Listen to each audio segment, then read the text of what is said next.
Hi everybody. I'm going to show you a flip through of my newest journal that I just finished that I had so much fun on because I tried to make it as creepy and grungy as possible, calling it the Raven for reasons that are pretty clear. There's one on the back and one on the front. It's two signatures stitched through a hard cover into the spine and is chocked full with all kind of cool stuff, as much as I could put together. The closure is this really neat old piece of metal, whatever it is, that's attached to the cover and then clipped on like that. This is some sari silk strips. And it's a brocade fabric cover that I painted, and then there's photographs. This is my photo and my photo, and with black netting over all of it, and all stitched into place. The netting just adds a nice kind of extra creepy feel, and I left the brocade fabric hanging over, and it's got a lot of painting on it so that it would give it a more eerie look. There's a fabric inside with some netting and some tea-dyed cheesecloth in there to make a pocket in the front and in the back.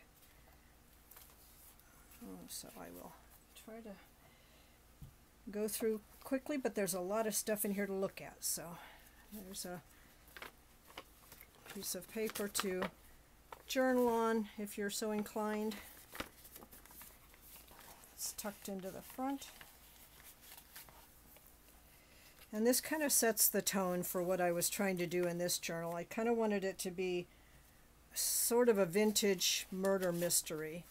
So I put case notes telling, like what the detective would have typed up with the various weapons that are hidden throughout the book, and suspects, and other sorts of things that a detective would have done in the late 1800s is kind of what I was going for. And that tucks right in there.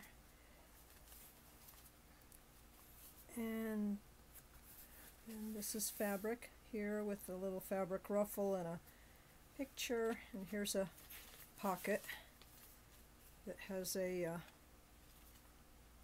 little booklet tucked in.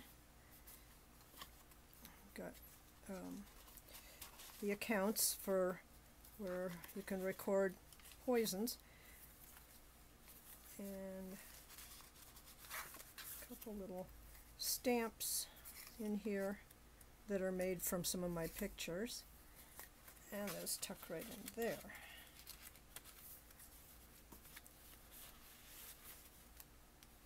Got some lace on the edge, and here's some metallic Dupioni silk and some other fabric on the edge there too.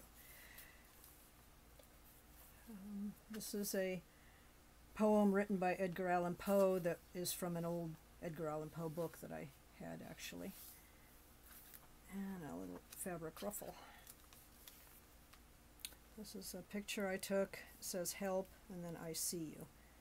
I thought it looked kind of creepy.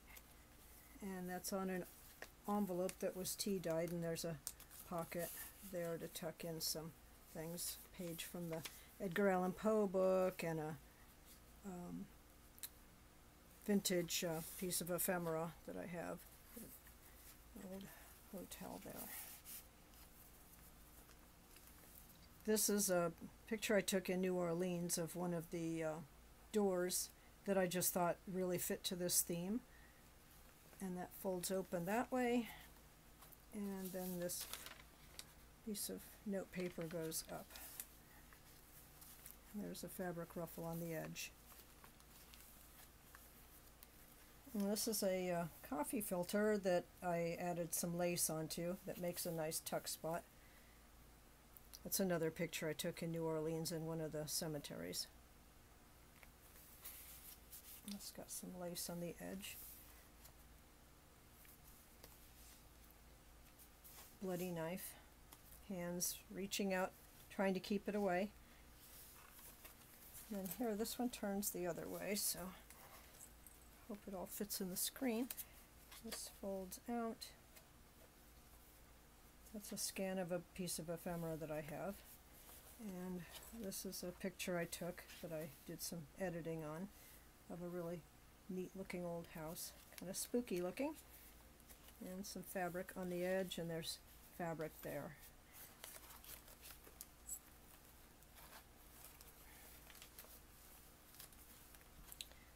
That's a belly band that I made using scraps of various Dupioni silk, some more of the metallic silk, and some other fabrics that I have. That makes a nice tuck spot.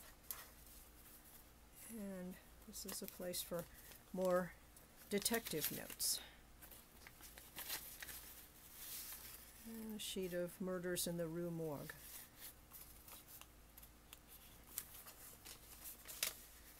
I was surprised when I started pulling things together how much stuff I actually had that fit to this theme, which was really super fun. There's some old vintage playing cards, or they're made to look like vintage playing cards, and a scan of fabric. And this is some scrapbook paper that I painted, so it toned the colors down. There's a tag. That's a picture I took of a piece of wall art downtown Los Angeles, and to me it just fit to the theme perfectly.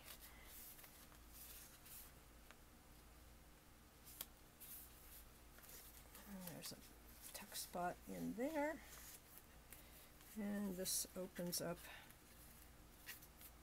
to be one of those kind of puzzle fold out things. It all folds out a whole bunch of different ways. If I can remember which all ways, let's see. That folds out, that one does the same. This folds out, and there's a little tuck spot and a little place to write things. And that's another old house I took a picture of.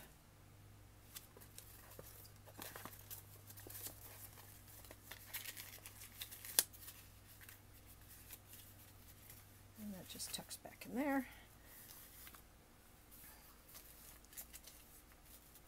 This is black netting, and that makes a journaling card.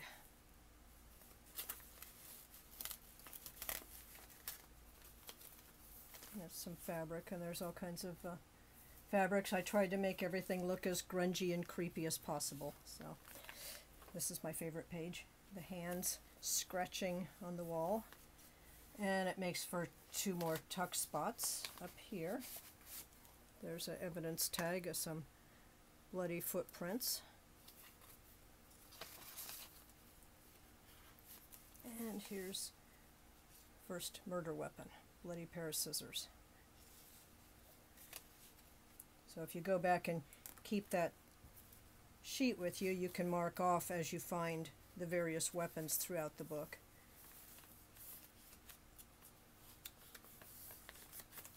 And there's the bottle of poison.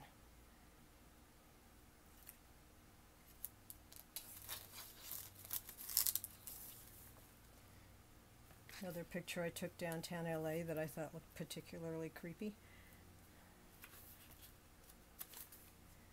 And that's some lace and fabric that I have. The raven, and their murder about to take place. And that's a scan of some fabric that I have.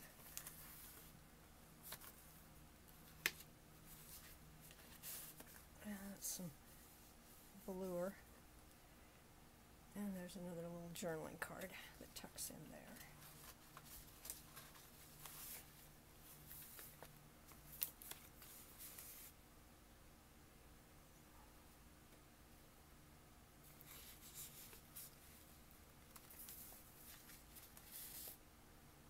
Another door that I thought fit to the theme.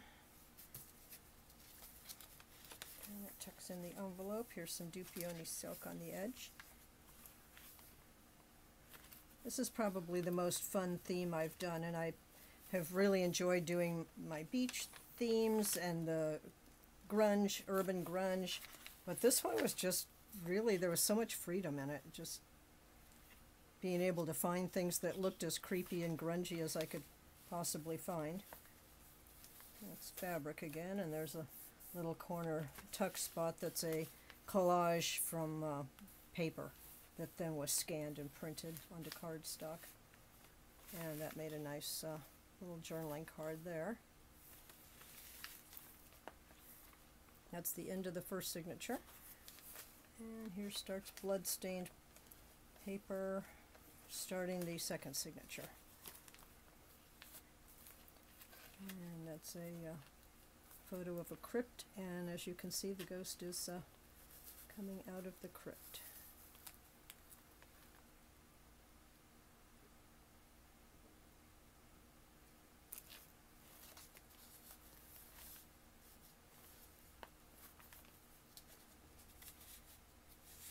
There's a tuck spot in that envelope and some fabric ruffle on the edge.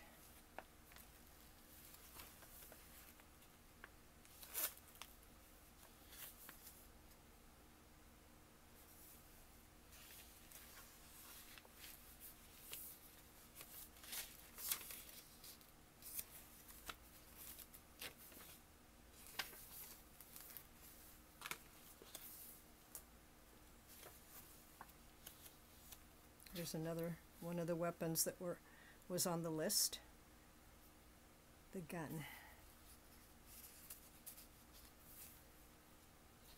And another little corner tuck spot with made from a coffee filter with scrappy trim on it. And look at another weapon.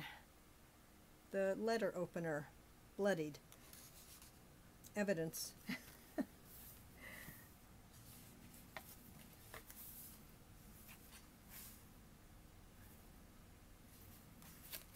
Corner tuck spot with some metallic Dupioni silk and some fabric trim. These are vintage from really old books that I had. But they just fit perfectly in here.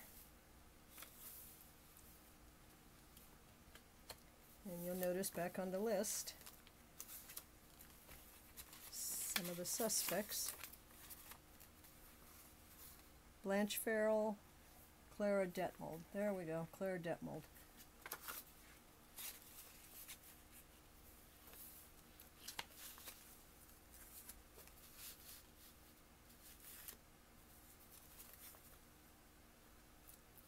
A fabric flip that goes into a side tuck spot. And there's just another little spot to hide some notes. Could write down more clues of the crimes as you start to solve them. There's Blanche Farwell, Blanche Farwell.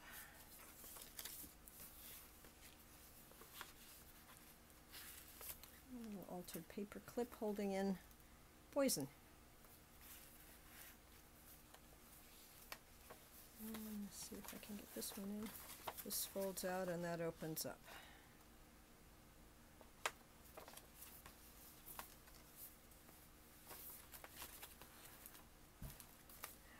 And the bloody candlestick. Is that on? Yep, candlestick. That's on the list.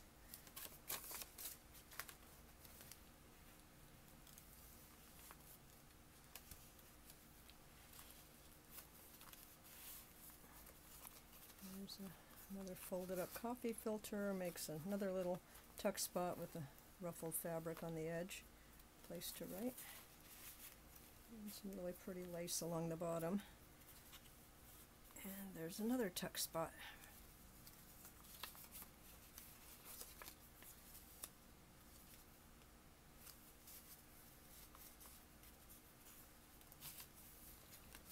Piece of velvet.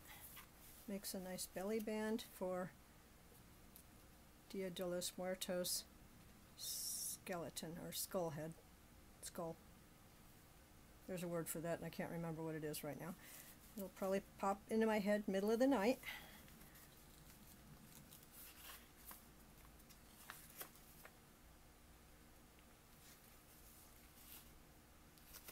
This is a piece of fabric, actually, I was going to mention.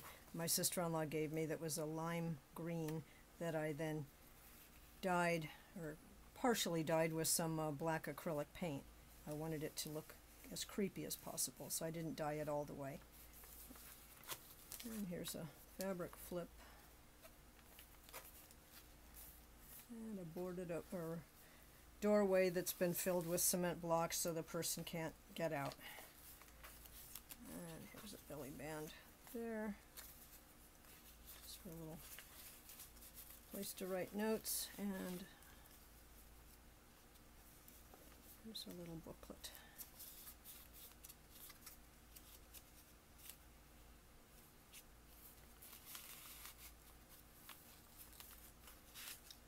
And little tuck spots.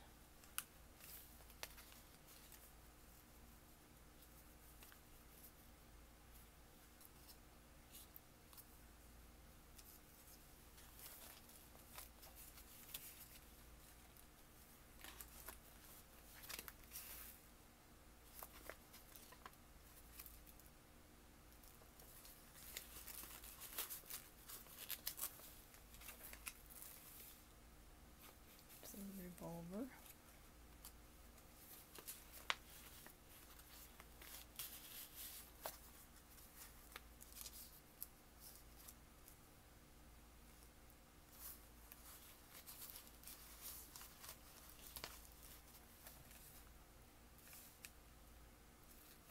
It's a picture I took in a cemetery with some of the lace underneath it. And another tuck spot at the back.